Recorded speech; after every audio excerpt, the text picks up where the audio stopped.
ഇതെന്നാ സാധനം മനസ്സിലായോ? അതൊരു 2 വർഷമായിട്ട് ഭരണിയിരിക്കുന്ന ഒരു സാധനത്തിനെ ഇന്ന് ഞാൻ തുറന്നു വിടുവാണ്. അപ്പോൾ സാധനം വേണമെങ്കിൽ ഗസ് ചെയ്യാം.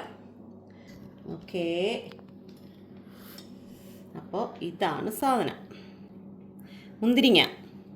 അതായത് ഇവിടെ മുന്തിരി ഉണ്ടായപ്പോൾ ഞാൻ ഇത് കുറച്ച് 2 വർഷമായ സാധനം കേട്ടോ ഇത്. ഇനി പരിപാടി എന്നാന്ന് വെച്ചാൽ ഇത് വെച്ച് ചമ്മന്തി അരയ്ക്കുക എന്നാണ് ഞാൻ ഉദ്ദേശിച്ചത്.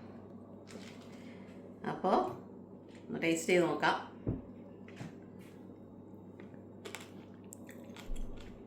കുഴപ്പമില്ല, ഈ മുളകിൻ്റെ ഒരു എരിവും ഇതിനകത്ത് പിടിച്ചിട്ടുണ്ട്.